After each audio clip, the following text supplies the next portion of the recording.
मर्यादा पुरुषोत्तम श्री राम। आपको क्या लगता है कि उनके भक्त केवल भारत में ही पाए जाते हैं? अगर आप भी ये सोचते हैं तो आप गलत हैं, क्योंकि हाल ही में एक पश्चिमी देश ने अपने करेंसी पर भगवान श्री राम का फोटो लगाया है, जिसे देखकर पूरी दुनिया हैरान हो गई है। मगर कौन है ये देश जिसको श्री राम जी इतने प्रिय हैं कि अपनी करेंसी पर ही उनके फोटो छपवा दिए हैं? बताएंगे आपको इस वीडियो में। लेकिन वीडियो शुरू करने से पहले अगर आप हमारे चैनल पर नए हैं तो चैनल को सब्सक्राइब कर इस वीडियो को अंत तक जरूर देखें। तो चलिए बिना देरी के शुरू करते हैं आज के इस वीडियो को। दोस्तों, यूँ तो हमारा देश श्री राम का सबसे बड़ा भक्त माना जाता है, मगर हमारे ही देश में श्री राम का नाम का बहुत ही गलत इस्तेमाल होता है। खासकर राजनेता श्री राम के नाम पर ही वोट मांगते हैं और श्री राम के नाम पर ही दंगे करवा देते हैं।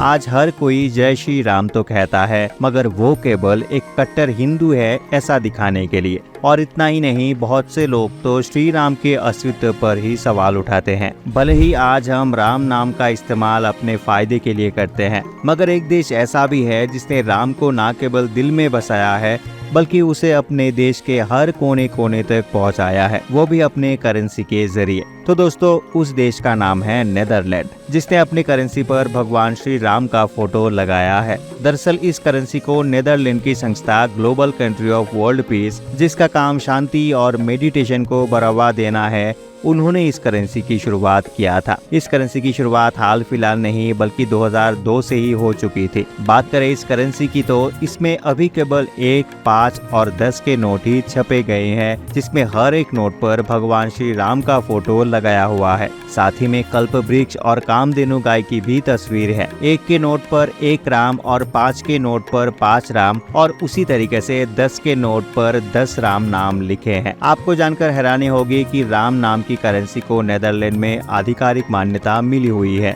और ये आम चलन में भी खूब इस्तेमाल किया जाता है। सरकारी आंकड़े के मुताबिक करीब 1 लाख राम करेंसी मार्केट में चल रही है। और इतना ही नहीं, राम नाम की करेंसी अमेरिका के 35 शहरों में चलता था और वही नेदरलैंड में भी अभी 30 गांव और 100 से भी ज्यादा शहरों में राम नाम की करेंसी चल रही है। दोस्तों, क्या हमारे लिए ये शर्म की बात नहीं है कि श्री राम का जन्म हमारे ही देश में हुआ? उनके भक्त की संख्या सबसे ज्यादा हमारे देश में ही है, मगर हमने आज तक श्री राम जी के लिए कुछ खास नहीं किया है। वही दूसरी पश्चिमी संस्कृति वाले देश श्री राम के महत्व को समझ के उनके लिए इतना कुछ किया है। हमारे देश जहाँ श्री राम का नाम हर जगह इस्तेमाल किया जाता है, किसी को नमस्कार करने से लेकर अंतिम यात्रा तक, पर यहाँ पर अभी तक ऐसा कुछ क्यों नहीं हुआ? शायद इसका जवाब दिया जा सकता है कि भारत एक धर्मनिरपेक्ष देश है। मगर एक सवाल ये भी उत्पन्न होता है कि पश्चिमी संस्कृति भी तो क्रिश्चियन धर्म को मानने वाले होते हैं, पर फिर भी वो श्री राम को भगवान की तरह मानते हैं। इसी बात पर भारत में भी बहुत से लोग ये मांग कर रहे हैं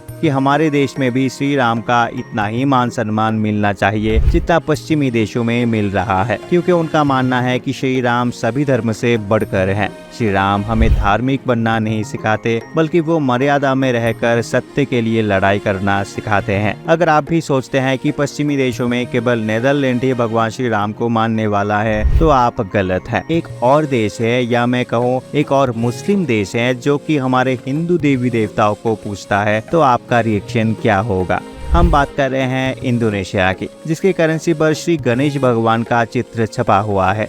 इंडोनेशिया के लोग भगवान श्री गणेश को सुख, समृद्धि, कला और बौद्धिक विज्ञान का प्रतीक मानते हैं। दरअसल इंडोनेशिया में कुछ वर्ष पहले आर्थिक स्थिति ठीक नहीं रही, इसलिए उन्होंने भगवान श्री गणेश में श्रद्धा रखते हुए अपने देश के सबसे बड़ी 20,000 इंडोनेशियाई करेंसी पर भगवान श्री गणेश का फोटो लगाया था, जिसे कुछ वर्ष बाद ही इंडोनेशिया की आर्थिक स्थिति ठीक होने लगी। आपको बता दें, ये नोट अभी भी इंडोनेशिया में चलन में है। इन सभी के अलावा इंडोनेशिया का अपना एक रामायण भी है, जो काफी हद तक हमारे भारतीय रामायण से मैच करता है, जिसके कारण यहाँ दशहरा और दिवाली जैसे मिलते जुलते त्योहार भी मनाए जाते हैं। आपको जानकर हैरानी होगी कि ये देश सबसे बड़े मुस्लिम आबादी वाला देश है और इस देश के मुसलमानों को हिंदू देवताओं के नाम लेने से कोई आपत्ति नहीं होती। उनके लिए ये सब बहुत आम बात होते हैं। मगर पाकिस्तान और भारत के मुसलमान हिंदू देवी देवताओं के नाम लेने से इतना क्यों चढ़ते हैं, ये सोचने वाली बात है। दोस्तों, आपको एक और बात बता जाते हैं कि सनातन धर्म को मानने वाला देश में थाईलैंड का नाम भी आता है। दरअसल 2011 में थाईलैंड के आर्थिक और सामाजिक विकास बोर्ड ने अपने 60वें स्थापना दिवस पर 20 थाई बट रुपए जारी किए थे, जिनमें एक तरफ ब्रह्मा विष्णु महेश की मूर्ति बनाई गई थी। दोस्तों, अब शायद आपको ये समझ आ गया होगा कि श्री राम केवल भारत भर में नहीं बल्कि दुनिया भर में प्रसिद्ध है, और इन सभी बातों से ये भी साबित होता है कि एक समय पूरी विश्व में सनातन धर्म ही था, और ये बात उन लोगों के मुंह पर एक जोरदार तमाचा है जो श्री राम के अस्तित्व को निकारते हैं। आपका क्या ख्याल है, हमारे भारत देश में भी श्री राम की करेंसी होनी चाहिए या नहीं? हमें कमेंट करके जरूर बताइए। वीडियो पसंद आया है तो इसे लाइक और शेयर करें, और ऐसे ही इंटरेस्टिंग वीडियोस के लिए हमारे चैनल को सब्सक्राइब करना बिल्कुल भी ना भूलें। अंत तक बने रहने के लिए आपका बहुत बहुत धन्यवाद। मिलते हैं अगले वीडियो में।